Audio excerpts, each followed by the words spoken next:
Halo teman-teman semuanya, apa kabar? Baiklah, di sini kami dari kelompok 3 akan menjelaskan mengenai legal basis statistik.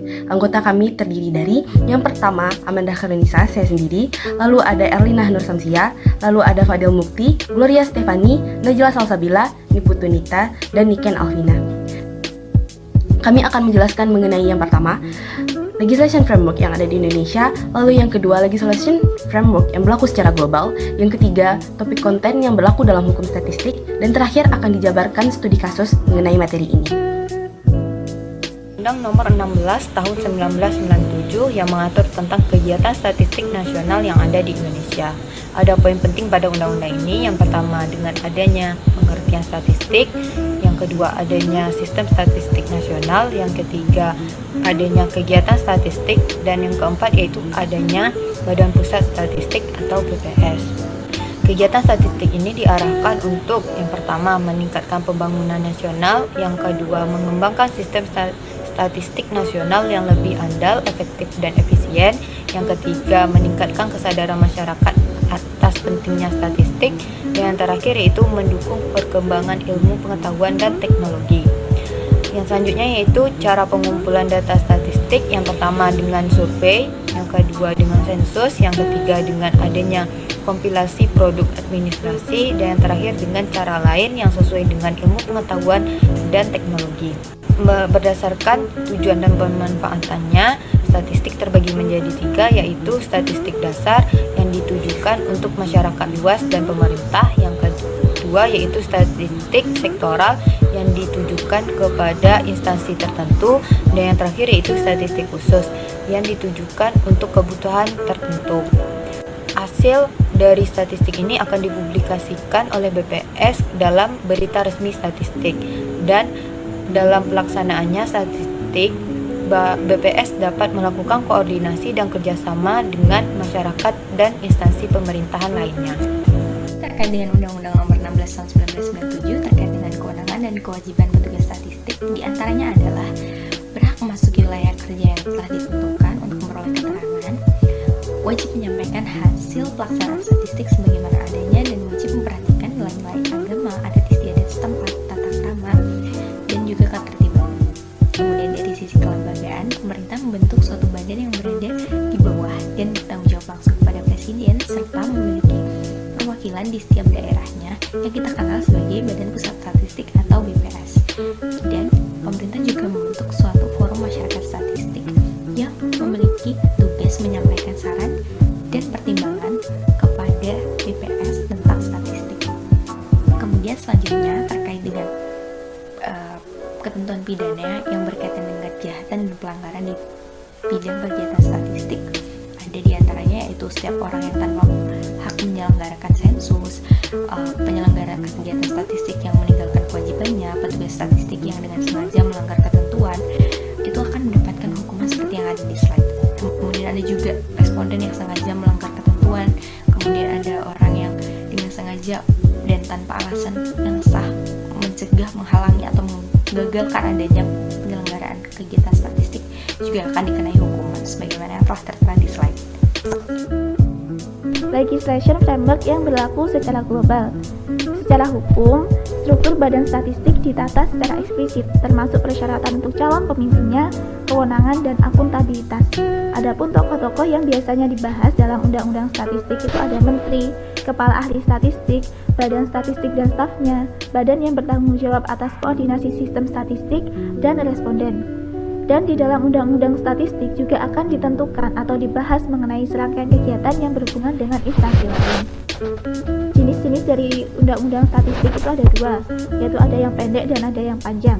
Semakin banyak detail yang ditambahkan ke dalam undang-undang tersebut, akan semakin sedikit kemungkinan dari undang-undang tersebut dapat menyesuaikan dengan keadaan.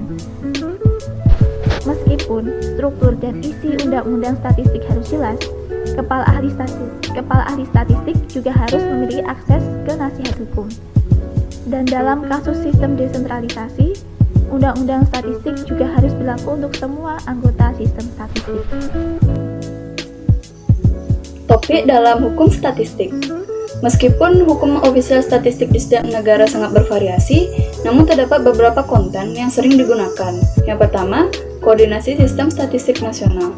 NSO membawahi setiap organisasi dalam memproduksi official statistik dan perlu dilakukan koordinasi kegiatan dalam sistem statistik nasional. Yang kedua, Kepala Statistik. NSO dipimpin oleh Kepala Statistik yang berperan dalam pengembangan official statistik, pengembangan NSO, dan lainnya. Yang ketiga, Produsen official statistik lainnya. Produsen official statistik selain NSO harus mandiri dan profesional dalam mengembangkan, memproduksi, dan menyebarluaskan official statistik. Yang keempat, Dewan Statistik. Dewan Statistik dipilih pemerintah dan bertugas untuk menasihati pemerintah dan kepala statistik dalam strategi pengembangan official statistik. Yang kelima, Program Statistik. Program statistik terdiri dari program statistik tahunan seperti rilis official statistik sendiri dan program statistik untuk tahun jamak. Yang keenam, Pengumpulan dan pengolahan data. Produsen official statistik mengumpulkan data dari semua sumber publik dan hanya digunakan untuk keperluan statistik saja. Dan yang ketujuh, diseminasi data. Official statistik harus disebarkan secara publik dengan efektif dan tepat waktu.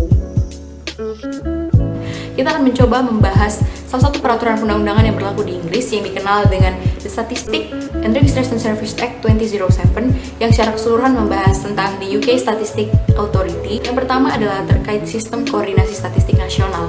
Pada pasal 10 dijelaskan dengan siapa NSO harus berkoordinasi dalam menjalankan sistem statistik nasional.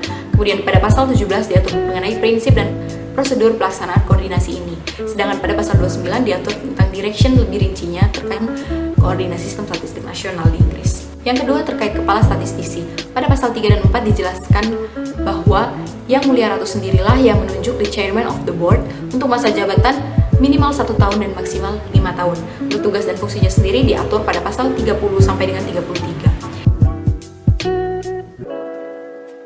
Yang ketiga ada produsen official statistik lainnya.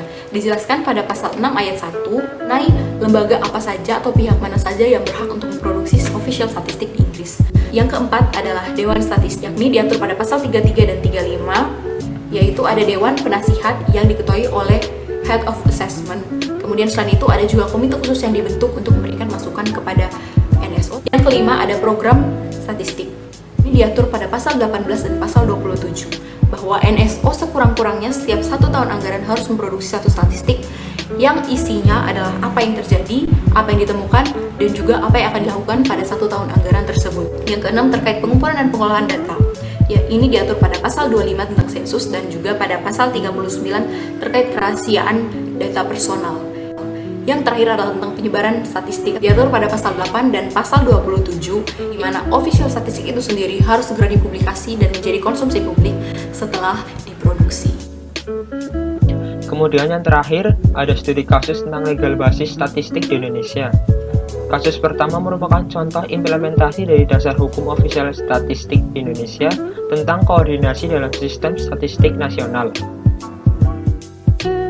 Kasus yang kedua merupakan contoh implementasi dari dasar hukum official statistik Indonesia tentang peran Kepala BPS atau Kepala Statistik Nasional untuk mengatur jaminan asuransi bagi petugas sensus. Kasus yang ketiga merupakan contoh implementasi dari dasar hukum official statistik di Indonesia tentang produsen official statistik selain BPS. Kasus yang keempat merupakan contoh implementasi dari dasar hukum official statistik Indonesia tentang forum masyarakat statistik sebagai representasi dari Dewan Statistik di Indonesia. Kasus yang kelima merupakan contoh implementasi dasar hukum official statistik di Indonesia, yaitu tentang pembinaan dengan tujuan untuk peningkatan dan pengembangan official statistik di Indonesia. Kasus yang keenam merupakan contoh implementasi dari dasar hukum official statistik di Indonesia, yaitu tentang kerahasiaan data dalam proses pengumpulan dan pengolahan data official statistik. Kemudian, kasus yang terakhir merupakan contoh implementasi dari dasar hukum official statistik di Indonesia, yaitu tentang diseminasi data official statistik di Indonesia. Baiklah, sekian materi yang telah kami jelaskan. Semoga yang kami jelaskan dapat bermanfaat untuk teman-teman semuanya. Terima kasih.